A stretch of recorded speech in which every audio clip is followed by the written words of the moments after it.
Good afternoon.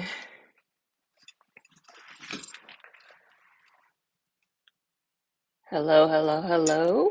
I am feeling well. I hope that you are. Good day to you. Happy Sunday. Thank you for being here.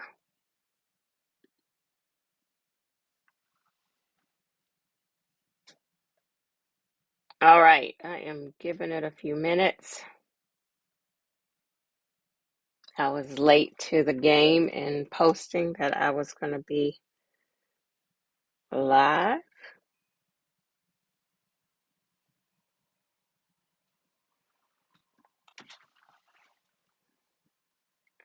We'll give folks a chance to join.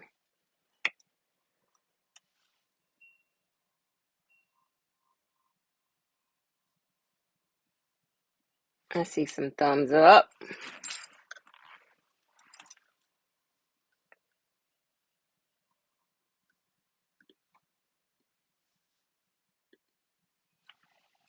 All righty. Good afternoon, Michelle. Happy to have you. Hope you are having a good day. Maybe you got some sunshine. We had sunshine yesterday. It's a little gray today. But I'm seeing some peaks of the sun, so I'm hoping it comes back on out today.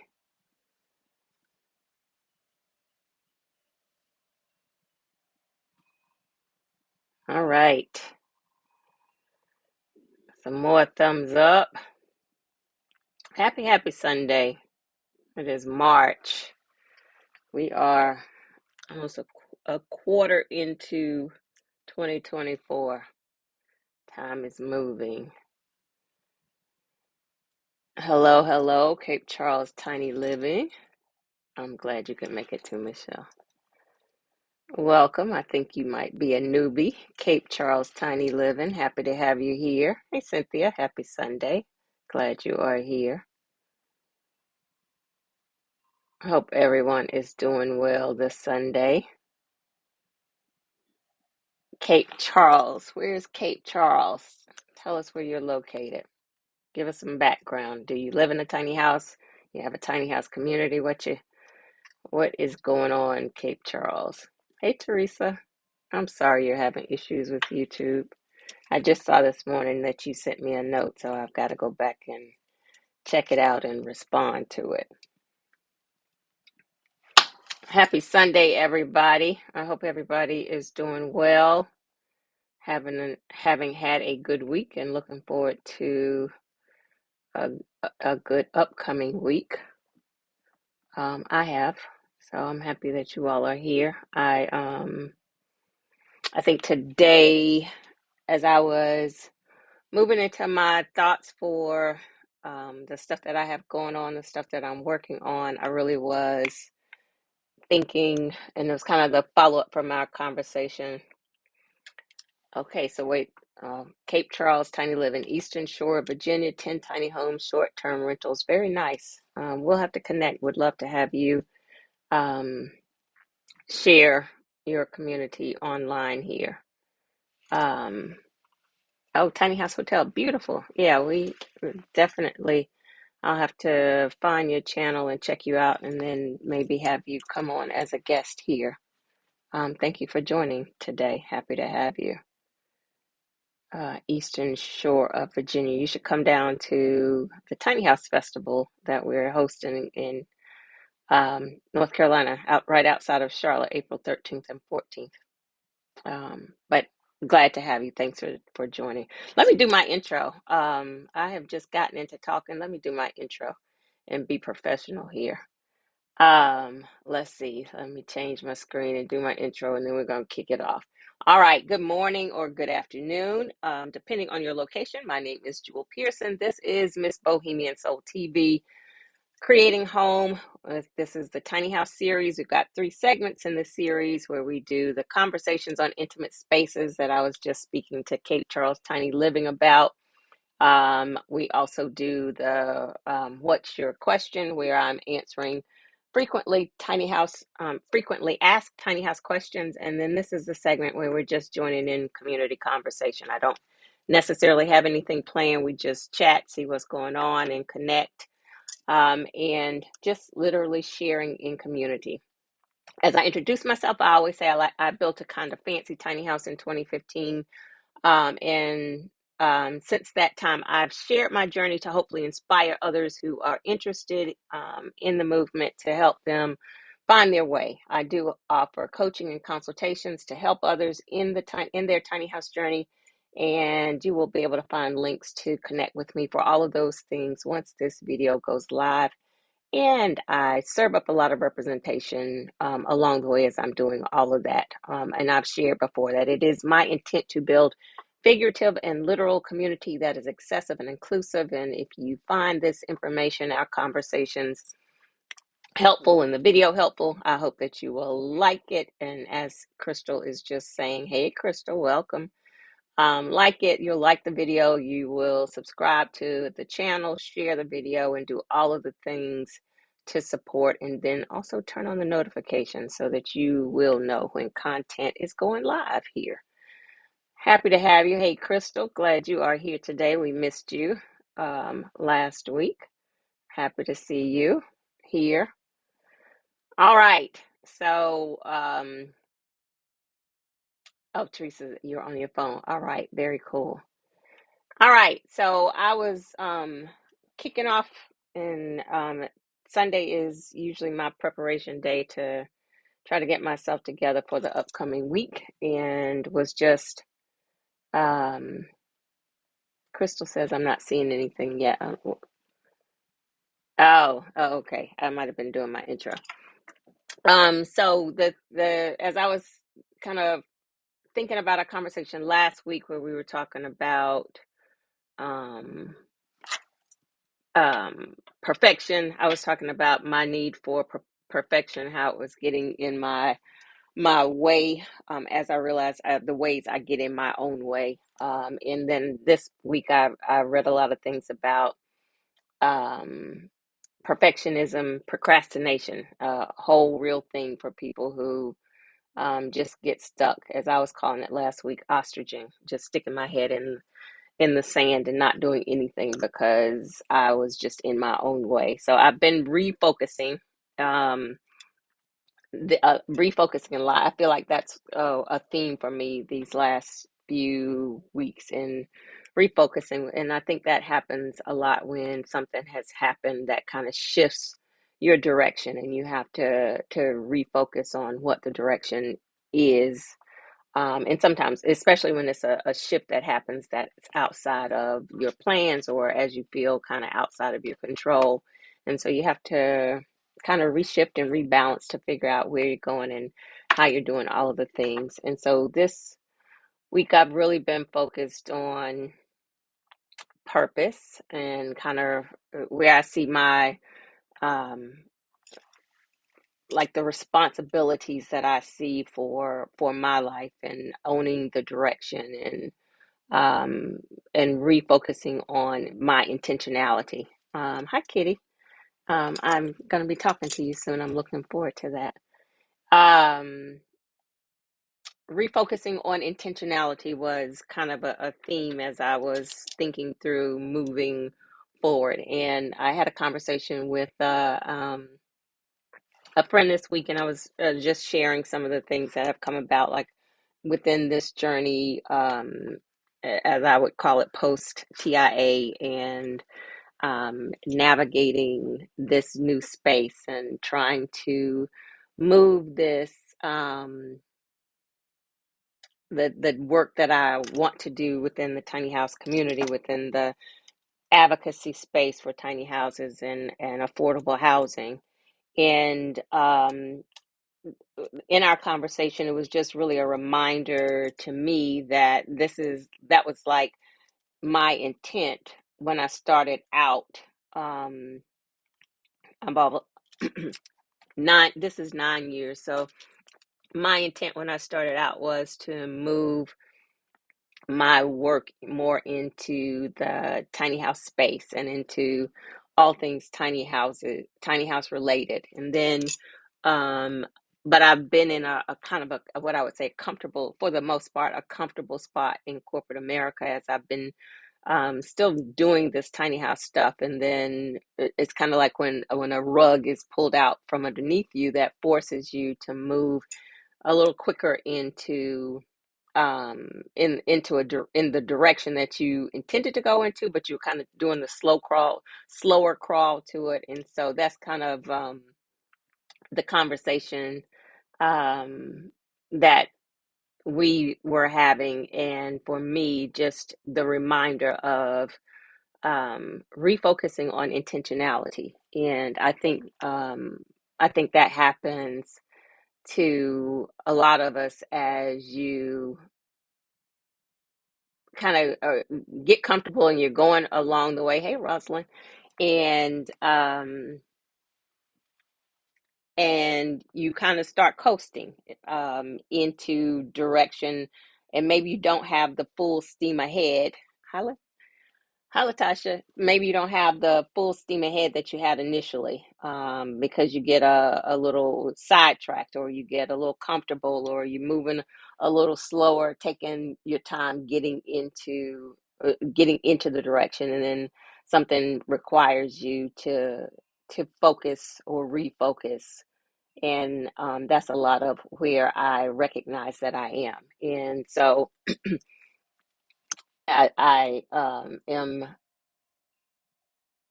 in the conversations with myself on what my responsibility is in that, um, in assuming and taking more control and assuming more responsibility for my direction versus letting the direction happen. And again, not that from a controlling perspective, but just putting that intentionality out there and allowing things and knowing and trusting that things will fall into place as they're supposed to, because that's the other thing. Thank you, Michelle. That's the other thing we were talking about last week, was not being in that space where, or trying not to be in that space where you feel the need to control all of the things, because ultimately we don't have the control. And that is where I know I get thrown off a lot, where I feel like um, I'm not in control of the things. And when you look at the big picture, you're never in control. You just feel like you are, but the universe and whatever your fundamental belief system is really what is controlling how things happen. And so leaning a lot more into those spaces. So um, I'm thinking that really is something that we all have to do and to focus on, for whatever it is that we're working on. And I think that applies a lot to tiny houses. And it is the conversations that I've had for so many years with people interested in this movement,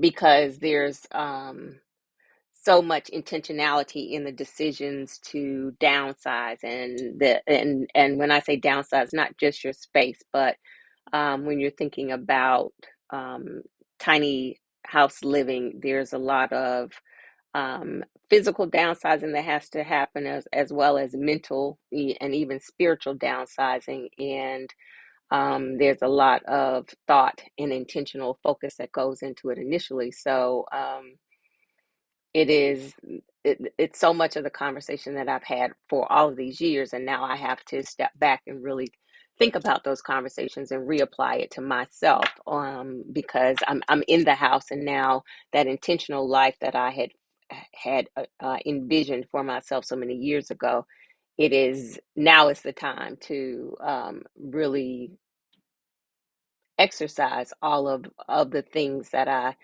had thought for myself, and exercise I guess my effort into to really pursuing that, um, from holistically, without kind of the safety net there, and trying to make things happen. Hey, Robert, um, be safe on your bike. Hello, Wayne. Happy Sunday.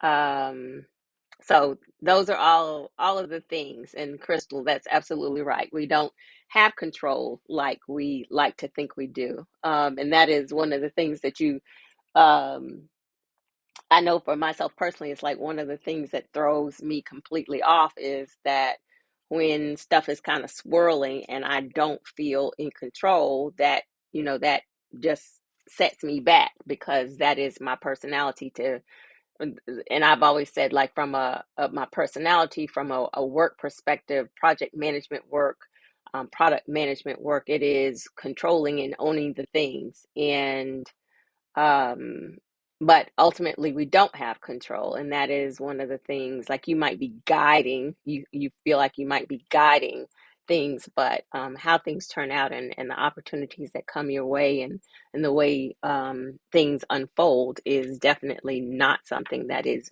within our true control. So um, those are reminders for me, and reminders for us all. I really feel, especially in these times, there's so much happening in the world, and so much um, that is so many things, like what's going on in Gaza, and um, the the harshness of understanding what's happening and realizing what we're seeing unfolding, and recognizing the lack of control that we have at an individual level, and all of the things that that means for us as a people and as a society. And um,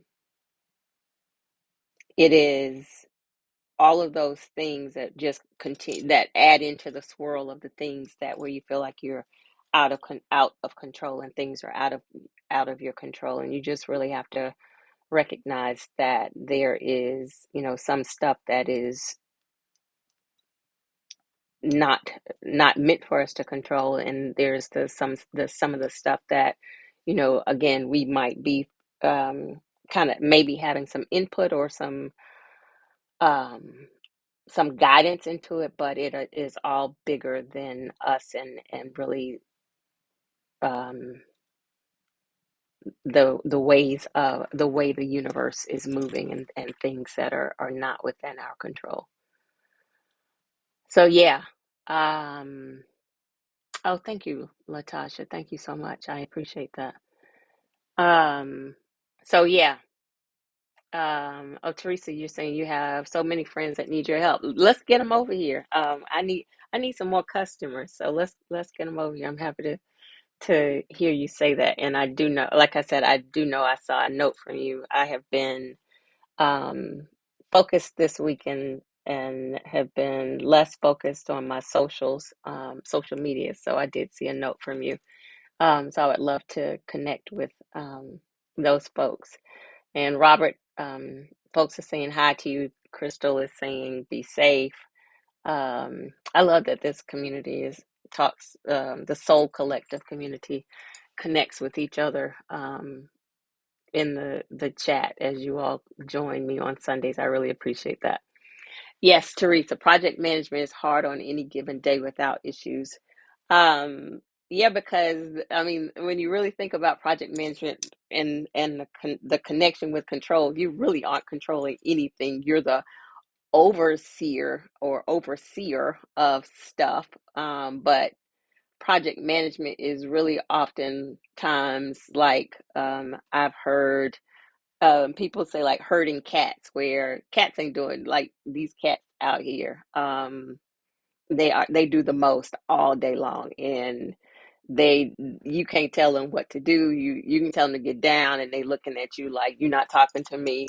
And that is so much of what project management is. Like, you're responsible, which is why I have kind of moved out of project management, because at the end of the day, you have a responsibility for a project and a lot of people, but you really can't control those people.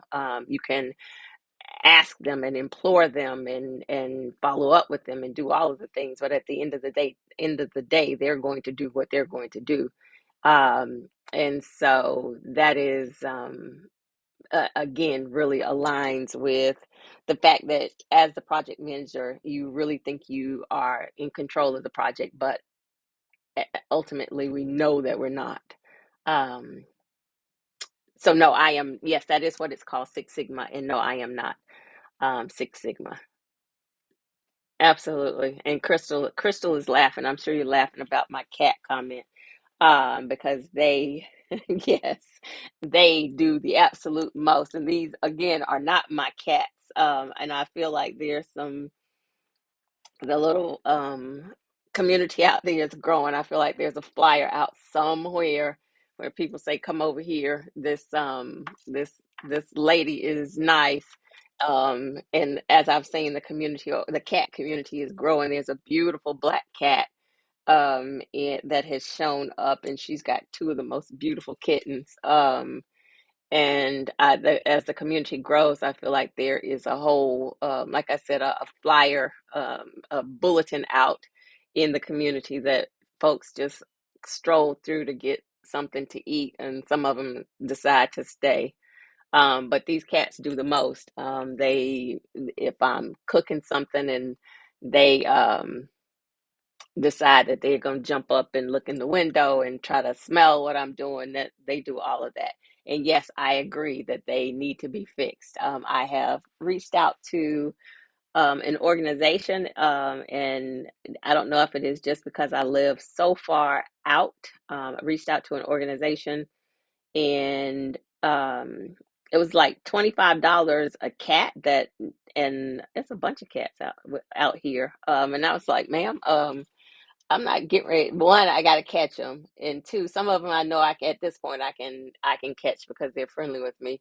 But $25 a cat, that is cost prohibitive to me to round them up and bring them in. I don't know if I shared my story of the one cat that I'm sure got attacked by the resident bobcat, and I took it to the vet, and before they would even examine it for the wounds that it had, she was talking like $1,500 to do testing and immunizations and all of that. And I was like, lady, this is a feral cat that I am trying to be kind and take care of, but I'm not going to give you $1,500 for this feral cat.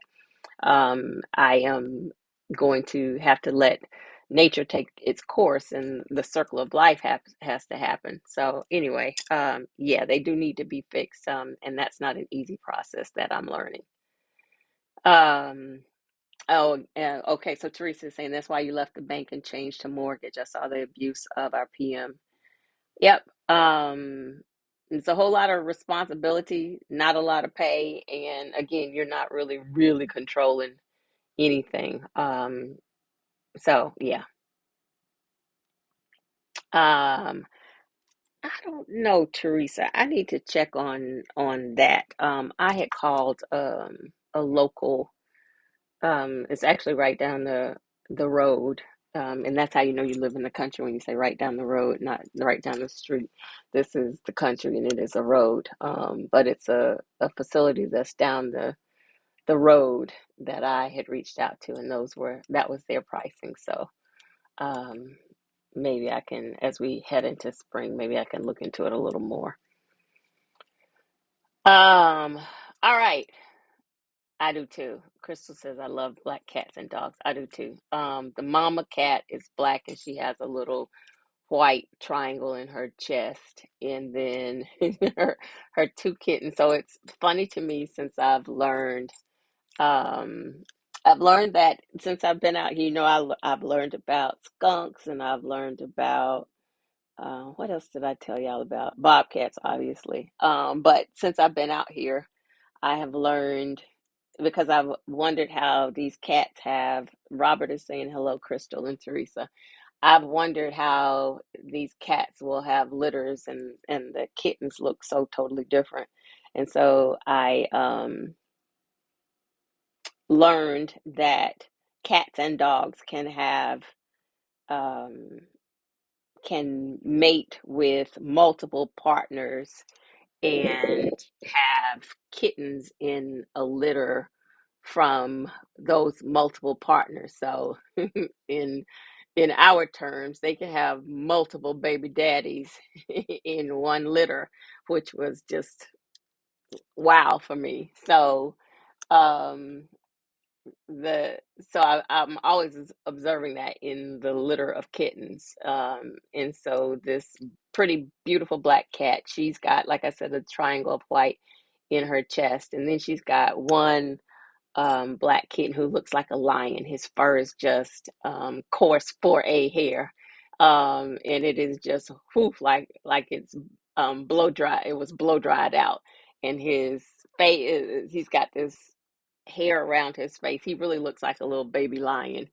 I haven't quite gotten him comfortable close enough to come up to me, but then the sibling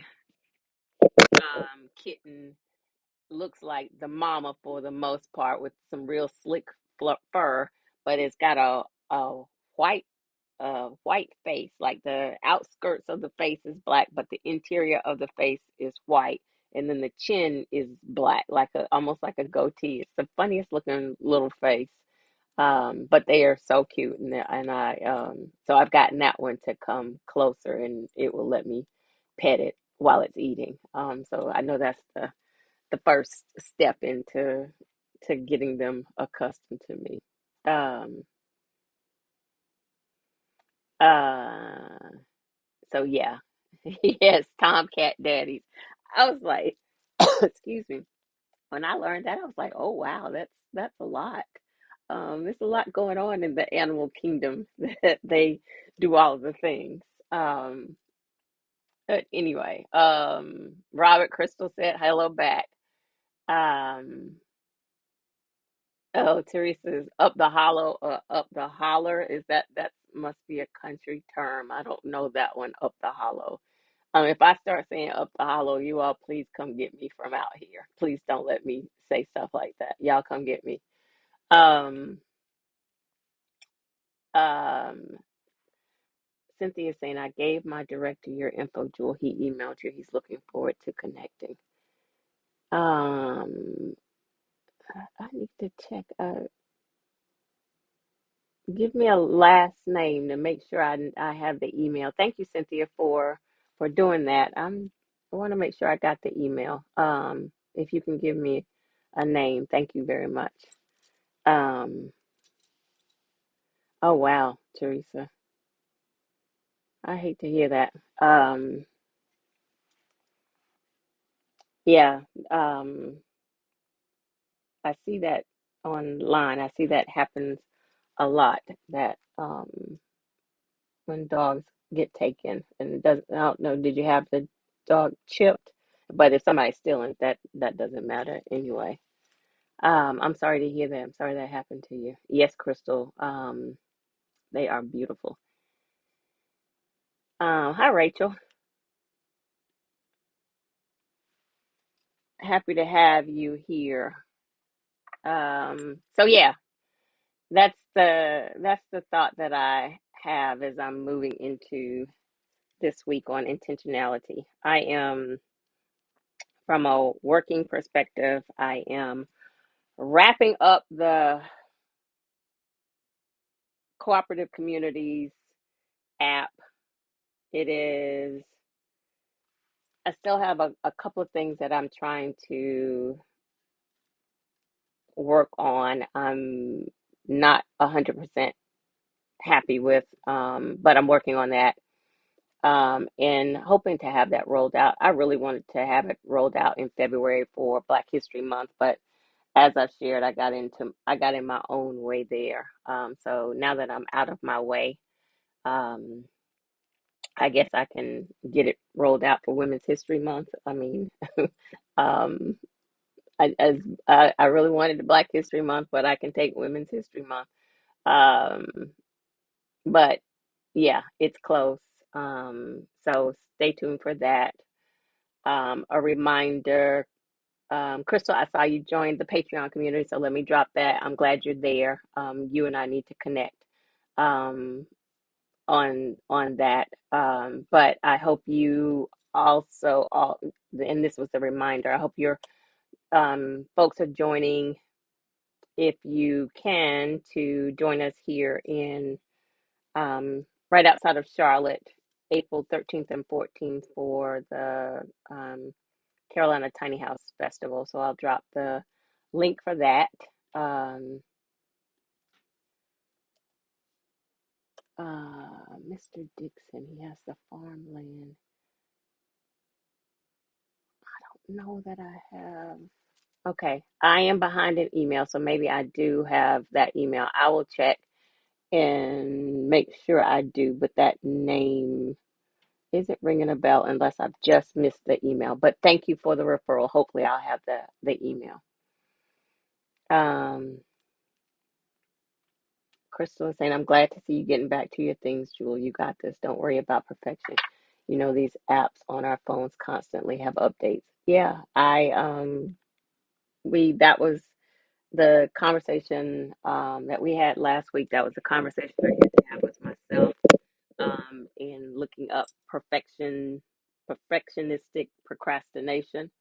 Um, and so, yeah, but I am very, very excited about it, and we'll have that wrapped up shortly. Um, Thank you, Crystal. Thank you. So, for those of you who aren't on Patreon, the conversation. So we have conversations here. Obviously, Patreon is the community where one of the things that I want to do is have the way it's set up here on YouTube. We have the conversations, and you guys are more in the audience. Patreon will allow us to have conversations where you all can also be on screen if you're interested in being on screen, and I feel like it will allow us to have some more in depth and even more private conversations to kind of go deeper into conversation, things that we want to talk about um,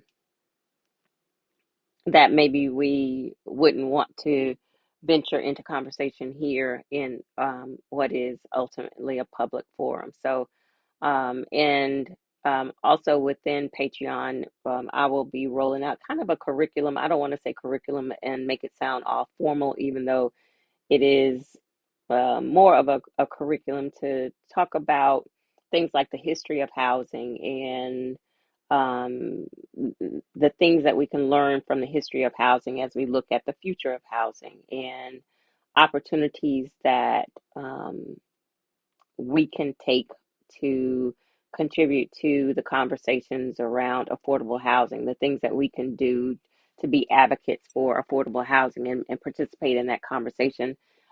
There's the statement that says like you can't know your future unless you know your history or something like that. So going back to understand and take those lessons that we can learn from the history of housing and looking at ways and better ways to build future communities is one of the things that um, I really want to be able to pursue in our Patreon community. So, if you haven't already, please join us over there to participate in those conversations. Um, so yes, um, yeah, PM. I did PM and BA work at Wachovia and at Wells. So yeah, I know I don't want to go back there and do that. Um, I want to be that's what I'm aspiring to heal no stress. And again, it is the reliance on knowing that things will work as they're supposed to work is the thing that is moving me forward each day. So thank you. And that's a daily, hourly reminder to self that things are moving and happening the way they're supposed to happen. I can share that I have been in, yeah, I share all the time that I am so introverted. But obviously, as I'm trying to trying to change this direction, this is requiring me to reach out and have conversations and reach out and do more talking to people and attend things to be in spaces with people. And so that is stretching the introvert. And I mean, I can have the conversations, I can do all of the things. It is not my love, my joy, like small talk and that kind of stuff just is is way too much for me. Um, I like the genuine conversations and connections and getting past that small talk and the what do you do and the all of that stuff because I'm so not what I uh, prior to this tiny house stuff, I would say I'm so not what I do. I just work in corporate America. I'm a product manager, but that's not who I am. I work in corporate America. It's a function of a job, or I'm a project manager and it's a function of a job. And those conversations just like, are just too much for me.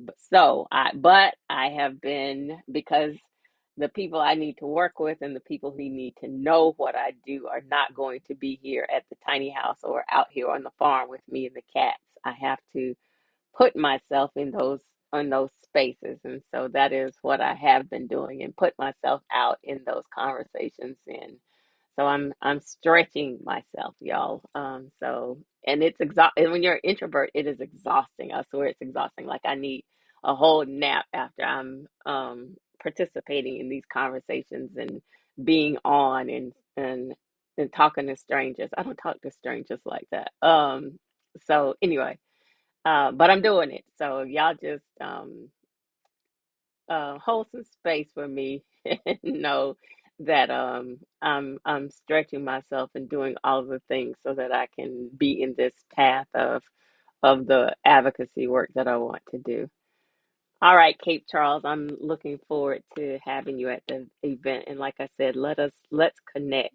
I'm gonna connect with you. I can find you on YouTube, and I'll send you a message. Crystal, you love history. The interesting thing, so history and geography and those things as um, in school, it wasn't any of my favorite stuff. Like I'm a math person. I loved math. I loved stuff like biology. But now as an adult, I really wish I had paid more attention. Well, I ain't even gonna say I wish I had paid more attention to history. I'm telling a lie right now because the history that we were taught is not the history. And so let me take that back.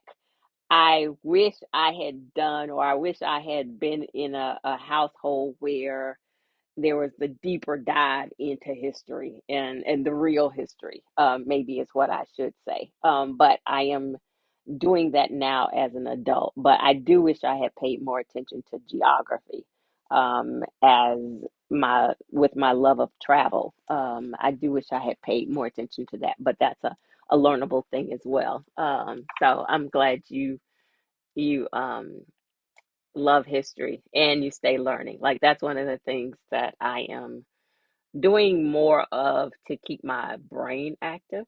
Because if you're not learning, then your brain is just um, um, existing, and so you got to keep stretching it and exercising it. Um, Teresa is asking, did I hear the mayor of Charlotte wants to set aside like 2.5 million for the unhoused? I need to look into that because there's some on my list of things that I'm working on. There's an initiative that and a vendor that I have connected with that has a really great initiative, a really great option for the unhoused, and I want to make some of those connections. So I need to look into that. Thank you, Teresa, um, for that. I love you back, Crystal. Love you all back. Thank you so much. Thank you, Teresa. Crystal saying your passion is going to earn you a living. I know it. Keep going. It's your calling, destiny, whatever you want to call it. I feel that, Crystal. Like I feel that's the thing that is motivating me is like I feel like, and I say it to myself sometimes like my breakthrough for what I want to do is right there, and I just have to keep the momentum going. So I thank you because that's I feel that too. Um, no, ma'am, do not go go do something else. Nope is the right answer. Go do something else. Yes, so yes, I'm a math person. I like to deal in facts. I like to deal in concrete. I am the black and white person. I don't really like the gray areas. And math is 1 plus 1 equals 2. It's always going to equal 2.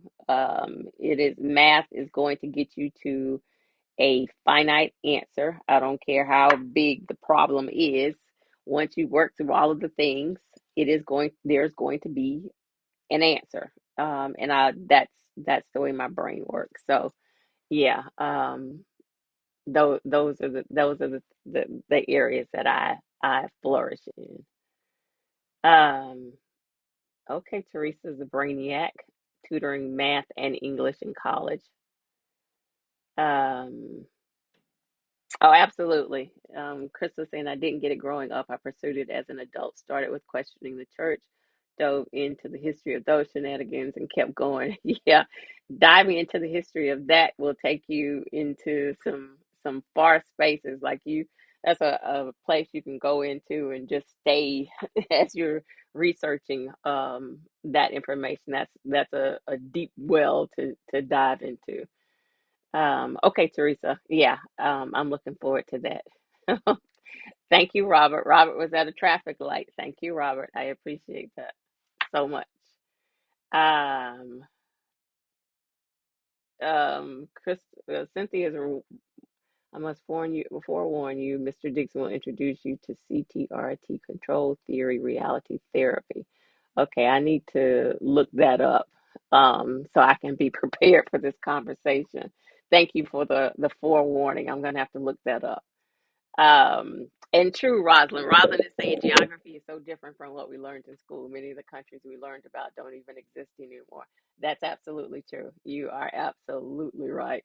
Uh, and Robert said he stopped at a stoplight. Robert Crystal was saying stop texting and riding, but he did say he stopped at the stoplight. Um, Teresa is saying, someone said to me that my shift in my universe, I have to give to my new universe before I can get back. Not sure what that meant. Someone said to me that my shift in my universe, I have to give to my new universe before I can get back. I'm not sure I understand that statement. I just feel like overall, reciprocity is real. And we've talked about that before. And you can't, within any universe, within any shift, within any relationship, if you want it to flourish and if you want it to grow and if you want it to um, be a good relationship, or reciprocity is required. You can't just be the taker all of the time. You have to what you put out is what you'll get back, and that's kind of like some of the things that I'm learning, like the relationship with money, like having a better relationship with understanding that as I put money, and not thinking of spending money, and thinking of it as a loss, but thinking of spending, thinking of money as the investment, and what I put out is going to come back to me. So that reciprocity and what you invest into anything that you're pursuing, I would agree that that's necessary and a requirement that you are. um and it's interesting that my meditation yesterday was about that, and giving, even if it's not necessarily always something physical, giving compliments, giving silent blessings, or wishes for people, um and of course it can be gifts and money, but it doesn't always have to be something physical, but it does always have to be that you are um, focused on not just being the taker, but also, what is it that I can bring to this situation? What is my contribution? What is my gift to this situation? And then one of the things that I always think about is leaving situations, leaving things, leaving relationships, leaving people better than when I initially found them. Even if that's not something that's not the end result for me. And that's something that I have had to work on over the years, because you not everybody is at the place where they're able to accomplish reciprocity. And so sometimes you'll find yourself, or situations, sometimes you'll find yourself being the giver, and the unspoken expectation is that it's a two-way street, and sometimes it's not going to be. And so the lesson that has to be learned there is you still will benefit for what you've given, even if it's not something that comes out of that specific relationship, but later on, because you've given into this situation, another situation or something else gives back to you. And that is a lesson in my growth and in my maturity over many, many years. I've had to continue to remind myself of. And so I would agree with that. Um, Absolutely. And yes, Michelle is saying reciprocity comes in many ways. Absolutely. I agree with that 100%. And you might not even see how it returns to you until, much, much later. But always putting that the good energy out there, and always giving in some type of way, so that you're not just not just being the taker.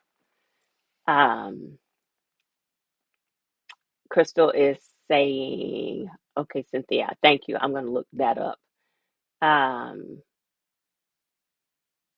I'm gonna I'm gonna have to go back to the comments and write that down.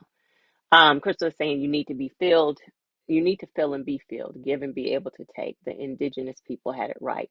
All things work together for the benefit of the land, animals, humans, etc. Yes, I agree with that 100%. And part of that is there's some work in the statement that you just made that I have had to work on, is the um, give and be able to take. So I can give, I struggle with taking. And we've also talked about that here. I struggle with taking because, um, and I don't know if there's a because there. Maybe that's the end of my sentence. I struggle with taking, but I have been learning that that is necessary. When someone feels led to give, you are supposed to take. And my friend Stephanie Perry, I saw a comment, a post she made about um, in building community, that if you're building community and you're giving to the community, but you aren't open to taking from the community, then you are you're positioning yourself as more of the leader versus being a part of that community. And that resonated so much with me. Like, either you're going to be in the community, or you're going to feel like you're the leader of the community. You're just giving, but you can't take from the community. And I don't want to position myself as where I feel like I'm the leader, and because to me that kind of is like, I would be here and the community is here, if I'm not willing to, if giving and taking is part of being part of the community. So and I've had those conversations with several of my friends. I know I have had a conversation where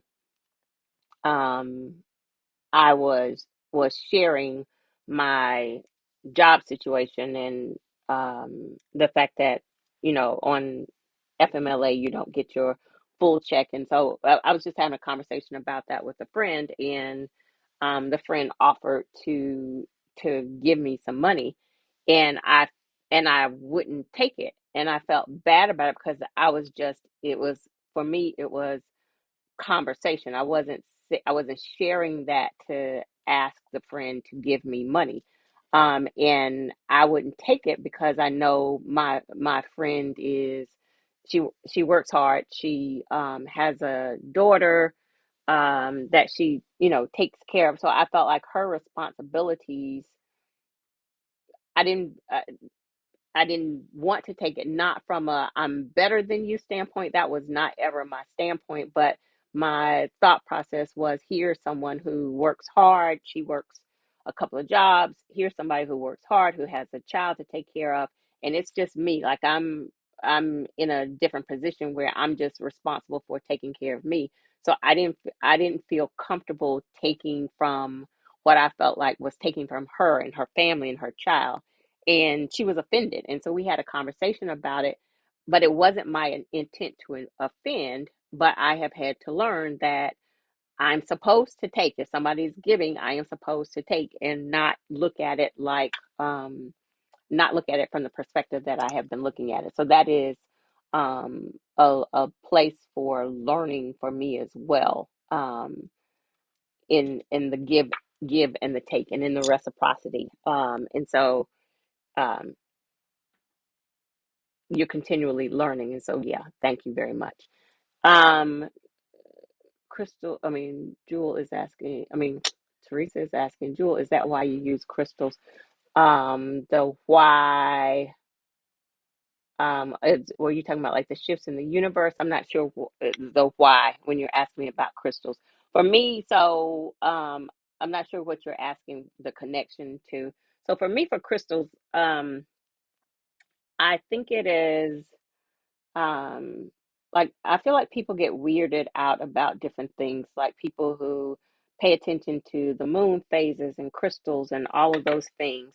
And to me, I feel like it's weird that if you, my personal opinion, that you don't, if you believe in a higher power and the power of the universe and the creator and all of those things, and you know that we as human beings are, magnificent creation, and the animals are magnificent creations.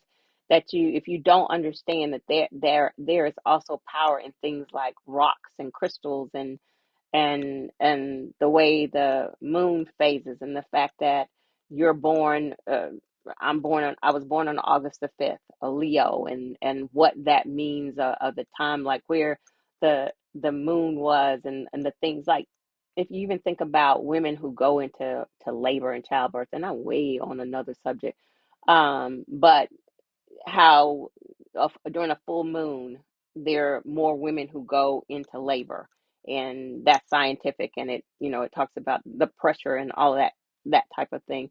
Like if you don't connect that there is energy, from the universe in within all of those things, I think there's a missing connection in understanding the power of the universe. And so for me, crystals, represent the power of the universe, and those crystals do and represent different things, and the energy, and protection, and the things that they offer is absolutely something that, I believe in, and want as part of my, um, life and atmosphere. So yeah. Um, Not sure the what you were asking, what I said that you're asking that connection, but that is kind of my why. Crystal is saying, don't take more than your fair share so that all can have what they need to survive and thrive in life. Absolutely. Greed, and that's, associated with greed. Absolutely. Michelle is saying, I'm an introvert and have always worked in fields where I help people, taught people, corporate trainer, etc. Now I've gone back to work part time in retail. Wears me out, yet I do it. Yes. So that's funny. So I've done corporate training as well. And I think the difference for me is like what you're saying in the helping people and the corporate training. Some of my a lot of my training was in soft skills, and things that where I could really see that what I'm teaching is making a difference in somebody's life. And I prefer teaching things like that, where you see that it's helping people versus, at some point I was a trainer and teaching around, at the bank, teaching around requirements, Sarbanes-Oxley, type requirements, and the ways management had to control, employee access. That, it was teaching. They got something out of it, but it didn't mean as much to me as when I taught, Microsoft Excel, Word, and PowerPoint to communities that were job hunting and things like that. And so there's less of of the challenge in those interactions, because like you're saying, you're helping, you're gifting something that's making a difference. And for me, that is, I feel like always, like even with tiny houses, I can talk about tiny houses, till I'm blue in the face to strangers, because that is the passion, and I feel the connection, and so much of the opportunity for what tiny houses can bring to people and communities. But you're to go into retail and to have to sell a product that, or and I've done that before, like my when my daughter was young, working in call centers and calling, trying to get subscriptions to this and to that. That kind of stuff will just suck the life out of my soul. So, yeah, the introvert in me is real, and I think it becomes more and more.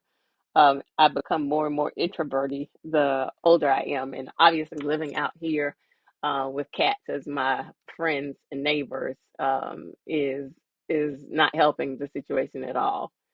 Um, oh, thank you, Michelle. I appreciate that so much. I agree. Getting back to tribe village mentality. Again, the lessons that we have to learn from community, old community, the things that colonization killed, and continues to kill, um, very seriously. The ways of the people who existed before, how they ate, how they took care of each other. I've spoken about that, about segregation, how people existed in community and looked out for each other and took care of each other, and you knew who to call on for this, and you helping families, and everybody looked out for each other, and the Native Americans, and that mentality where and like the Ubuntu mentality, where we're one, and so everybody's looking out for each other. I am because you are is that thought, and um, versus the individualism that is so prevalent today, and causes so much of the harm that we see now. Yeah. I agree with that 100%. Michelle is saying taking is part of giving. I had to work on that too. I was reminded by many that I block others' blessings when I don't accept. Our blessings are not always for us. Absolutely. And I meant to touch on that because a girlfriend just had that conversation with me the other week. Because again, when you're sharing a conversation, and you're talking about a situation, you don't necessarily, and somebody gives out of that conversation, that kind of puts me in a place of, well, I wasn't sharing to uh, because I don't want that person to feel obligated to help me. It was just a conversation, and so a girlfriend just had that same conversation with me, to say not to block other people's blessings. Just what you said, not blocking other people's blessings by not accepting in those situations. And absolutely right. And I love when, for me, I love when I keep hearing the same stuff, um, like just within certain time periods, because I just had this conversation with a girlfriend. And so it's really, for me, it's like the confirmation in the universe. And I keep saying, God is talking to me. These are the lessons that you're supposed to be getting, because they're repeating so that you're paying attention. And so I absolutely just had that conversation and love that point, Michelle. Thank you. Yeah, it is. It is. The taking is a struggle, but like Michelle just said, we have to see it as the blessing, not necessarily being just always for us. Crystal is saying, as women, we tend to nurture and nurture others. We don't take. We do. We have to learn to allow others to give. Phyllis as well. Absolutely, absolutely. Um, yep, I agree with that. Yep. Thank you, Crystal. Thank you, Michelle, for that comment. I thank you so much. Um, yes, Teresa. I again, you're absolutely right. But that is the lesson that like I said, I'm having to learn because I'm generally the giver, and so learning that is the two-way street, and being the giver and the taker is new territory for me. So absolutely. um Chris was saying others willing want to do for you us because we do for them. It is a sign of respect. No one is going to give to a point of causing their own suffering. Agree. I agree with that. um Rosalind is saying I struggle with taking as well. I'm working through that issue with my therapist. um I hope you have a fabulous therapist. That is also on my list with my therapist. I um Atosha is my therapist, and I actually found her through one of the job apps, and I anticipated that I was going to have to go through a few therapists to find someone I connected with, and I hit the jackpot right out the gate. I wanted somebody who looked like me, could relate to to have to explain context and things like that as you're trying to navigate feelings and emotions and changes is not something I want to do. So I started out the gate with I want somebody who looks like me that can relate to my issues and concerns in my life. And like I said, I anticipated having to um, do a little exploration, but I hit the jackpot and have been um, enjoying my sessions with my therapist. And interestingly enough, I had started connecting with her before I even had the mini stroke, because I felt like I needed someone to connect with. Because as I was saying what was happening to me, I saw it as stress and anxiety, not focused on really what the physical impacts were that were happening to me. And so I started connecting with her, because as I've said, I felt a flutter happening in my chest, and I had just attributed it to stress and anxiety, which is absolutely what it was, but not digging into the physical impacts to my heart.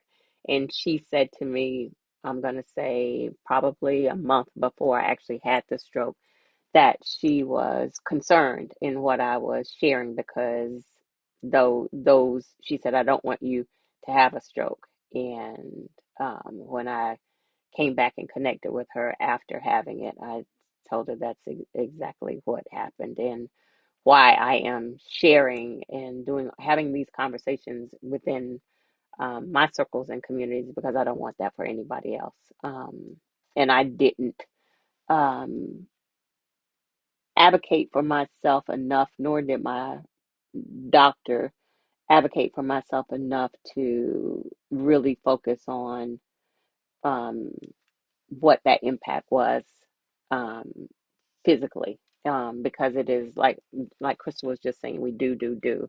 I'm used to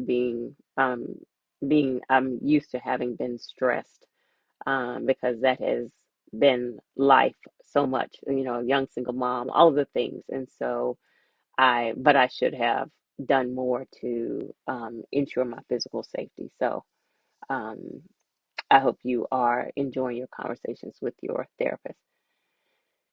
Okay, Teresa, glad I answered that. Um, and Rosalind is saying the same thing. When you don't take, when things are authentically being given, you block the giver's opportunity for blessings. Absolutely. And I never want to do that. Never ever want to do that. Kitty, thank you.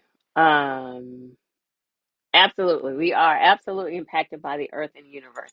Absolutely. And I think it is with arrogance that we would think the things around us don't have a life force of their own, when we were created with, our life force. So that is really important to me. Rosalind saying, I've learned that I'm affected by the phases of the moon. My anxiety levels are off the charts during a full moon. Yeah, that's real. That is a real thing. Um, Yeah. I am even the simple, and I'm saying simple, the simple impact that for me sunshine has on my mood. Like I can sit here, like gray days, I can sit here and I know I'm in a mood because I have the seasonal affective disorder thing, and I can sit here and feel my mood change and recognize, like if I look out the window, a gray day, now the sun has come out, and I physically feel that change happen. So I understand all of that. Um, yeah, yeah. Yep, all the things. So I'm not the only one that's having to stretch there. So Michelle is saying I had to learn to accept big stretch for me and a blessing on both sides. Absolutely. You all can relate to that. Thank you. Um, okay, so Michelle, your training was soft skills, communication, feedback, absolutely, conflict resolution, conflict, team building. Yes, those were the same things that I was teaching. Conflict resolution. I had to accept that if I helped one, it was worth it. I wanted people to be treated fairly with dignity. It was frustrating. Absolutely. This was before I left Atlanta. I worked in a lighting manufacturer in Conyers, Georgia, and taught soft skills. And then on the weekends, I volunteered. That's when I was teaching. Well, we also taught, like I said, the Microsoft, those types of skills. But then on the weekend, I volunteered at one of the local organizations and taught the Microsoft skills to people who were getting into the workforce. This organization also had clothing, and so on Saturdays I would teach Microsoft, and it was just one of the best times of my life to be able to help those people. I shared on my Facebook page. This is an aside. If you all don't know, the app is Be the Eyes. Let me make sure I say that right. Be My Eyes is the app. It is an app on my phone that I think I've been let me see how long I've volunteered with this place. Since November 24th, 2019. I have volunteered with them. It is an app that I have on my phone, and it is for people who have limited or no sight. And with this app, if they need help reading something or navigating something, they can use this app. And the way the app works, and I just had a call the other day. When they call, it was a gentleman who was in the kitchen, and he was trying to read the ingredients of an energy drink.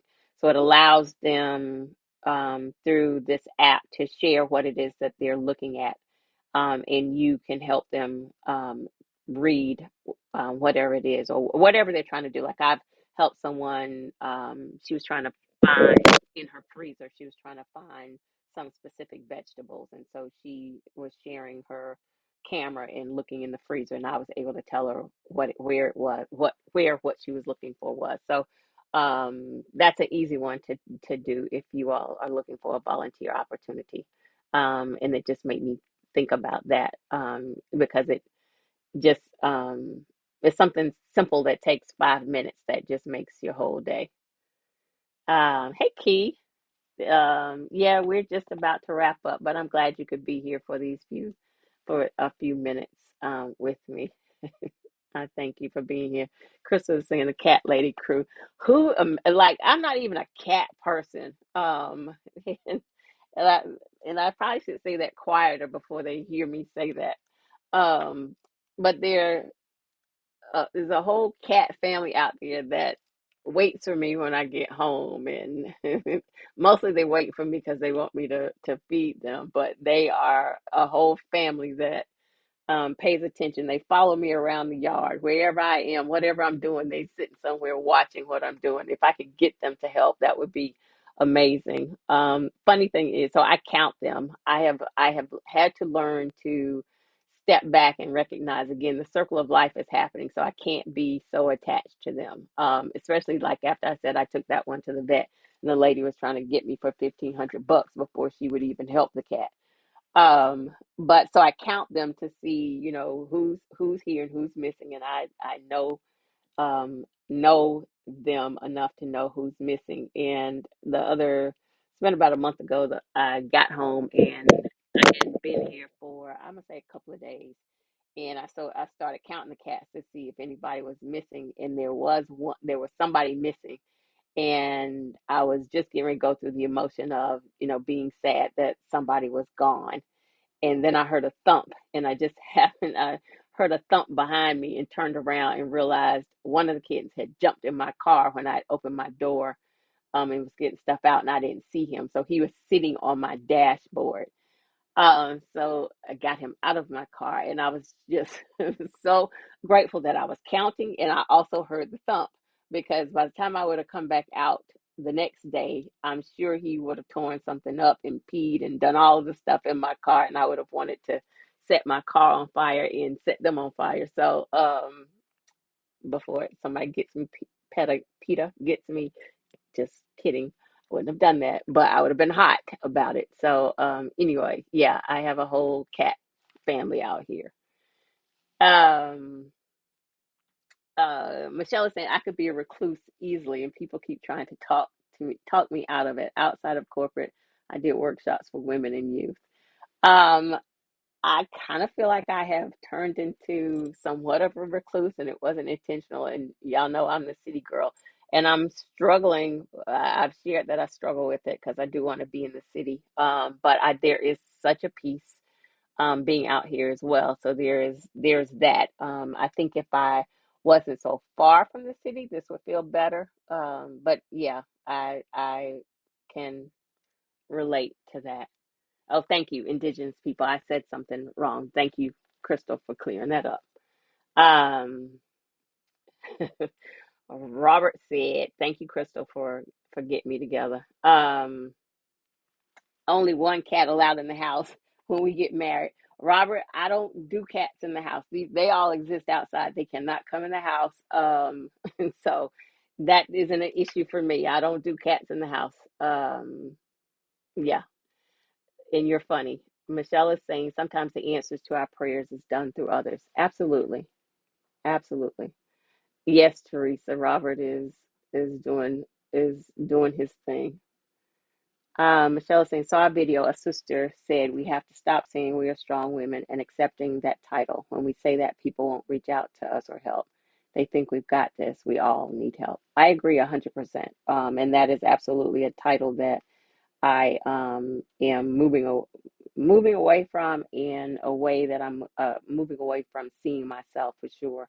Because you're absolutely right. People know that family, children, all of the things know that you're strong and you're able to do all of the things, and the expectation is that you, like you're saying, you don't need help, or you need the care and concern that they would offer for someone else that they feel isn't a strong person. And that, that sucks, and it doesn't feel good. And so, I agree with that, absolutely. Yep, yep, yep, yep. um this sounds like your doctor is giving you your time back to do some therapy on our Sundays. um this sounds like, I'm not sure on that one, Teresa. um but maybe, I think I understand what you're saying. Yeah, give me the sun and some warm weather. That's actually absolutely right. Um, I have been struggling this year, and with the weather. And we've not had a lot of cold weather, but we've had a lot of gray days and raining days. And I feel like the combination of navigating this new territory and the weather are doing a number. Um, yes, absolutely, absolutely. Um, Kitty is saying, especially the evidence of Mother Nature shifting, causing the recent flooding in California and my area of San Diego. Absolutely, like this climate change and the global warming and all of the things um, that we're seeing happening. Absolutely, um, it is all evidence of universal power. And Crystal is agreeing. I no longer am claiming strong woman as a role. I can't do it no more. Me neither. Yes, sad. Seasonal affective disorder, Teresa, is um, what it's called when you struggle with the winter and gray days um, and those things. Oh, it is a very cool app. Um,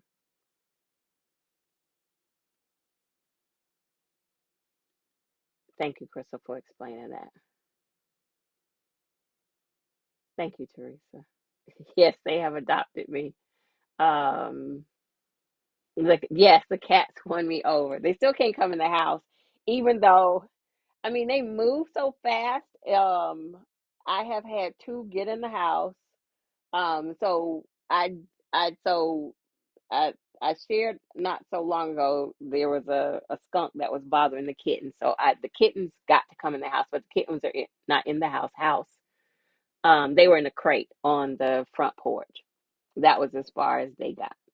Um, and that was a whole challenge because the skunk had sprayed them. So my house smelled like skunk for quite some time.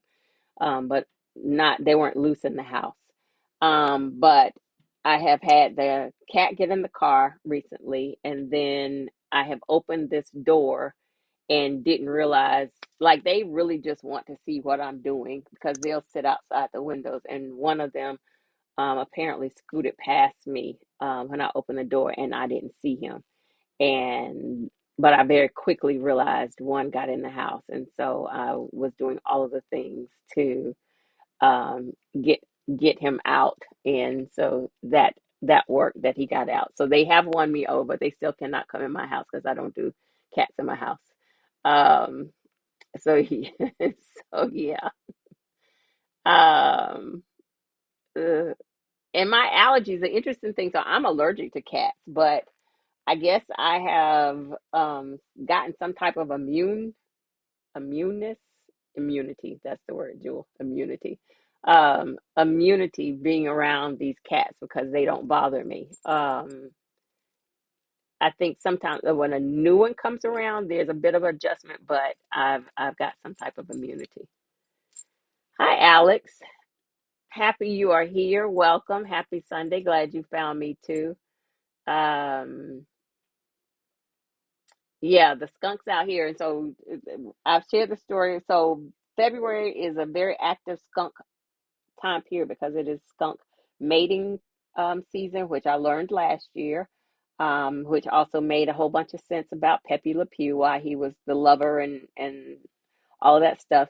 February is skunk mating season, and so they are really active and smelly, and they get hit by cars and all of the things. And they smell terribly when they get hit by cars too. So yeah, but and the skunks are really active out here. They're beautiful, but they're smelly. Um, Alex is asking about the screen behind me. I have had that screen since um, at least the early 2000s, probably 1998ish. Um, my house in Atlanta, and I got it many, many years ago at Pier 1. I was a Pier 1 at World Market once World Market hit the scene shopper, and so I got that at Pier 1 many, many years ago. Uh, yes, it is. Crystal is asking, do you have a water feature in your space, like a small water fountain, something you can hear? I don't. Um, I used to have one and I gifted it to someone. But I don't anymore. I need to look into it. I need something small. I've considered doing just the sounds of it versus I really want to my front yard. I really want to have something like that in the outside front yard, but I don't have anything on the interior. But I've considered having that, just that sound. Um, thank y'all. Thank y'all. The app that I was talking about is called Be My Eyes. The app that I said I volunteer for is Be My Eyes. Okay, it is 1:20. Yes, yes, yes, yes. Rosalind, I am sorry to hear that. Me too. Um, I have been um, blessed with the opportunity to travel to some warm, sunny places, but it has gotten me. And again, I know the combination of the gray and then this TIA and navigating this job stuff has gotten me. I think I read last Thursday was our last, Wednesday or so was our last short day from a time change perspective, and that um, time just we from the short day from the sun going down, and so it was increasing. So we are moving toward the time change, and I agree with you that I wish it would become permanent because it's just too much. Rosalind said Pepe Le Pew was a sexual predator. He was, but we know that as adults now. We didn't know that as children. I mean, all the cartoons are weird as hell when you think about it. Like it is, all the cartoons are made for adults in their theming. But and he absolutely was. But I can honestly say the chase and stuff that happens around here in February with the I think I shared like last year, it was actually on Valentine's Day, which is how I ended up looking it up because I couldn't understand why Valentine's Day, like it smelled so terrible out here. And I just kept seeing this skunk circling the house. But what I realized, what I Googled it, like that's what I said. February 14th is the start of skunk mating season. The male skunk sprays to let the female skunk know they're interested in mating. The female skunk sprays to say, I'm not interested in mating. I don't know if they have different smells. Everything smelled terrible, and it was like that for a few days. But they were circling the house, and I guess it was like a chase that was going on. So it wasn't just one skunk. I realized. I think I shared a video of him. He even had a little limp. He was like I don't know if he got hit by a car or something out here attacked him. Yeah, Pepe Le Pew, all of this stuff that goes on. I have learned so much out here. Yes, Michelle, the sound machine is what I was trying to say. Um, Key is saying, ready for the replay, having quite a day, couple of months. So happy to be part of the Soul Collective. I have given everything I have, and all I have left is my faith. The energy here is amazing. Key, I'm so happy that you get to join us. So thank you for being here. Um, Michelle, Crystal is saying, Michelle, you need the actual water for true healing properties and use distilled water. Um, I'm Key. I'm hoping that for all of us that improved days and couple of months are ahead of us. Yes, and quitting is definitely not an option. The word about being a strong woman really resonated with me. It's a lot of weight to carry. I too am choosing to let it go. Yep, yep, yep. Water, crystal, sage, new moon, full moon. I agree with all of that. Absolutely. Absolutely. Key, we're all sending you a lot of love. All right, good people. It is 1:23. It always amazes me that I don't necessarily, yes, thank you, Crystal.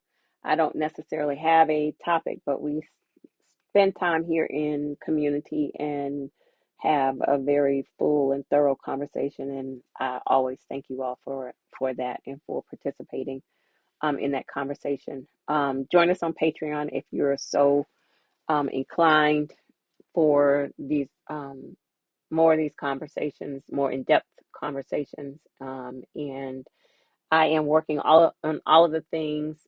Crystal, I did catch up on my YouTube organization, but I'm also looking at um, ways to continue growing my community and improve my community for sure. So look for that. Thank you, Crystal. And like I said, I know you and I need to connect on Patreon.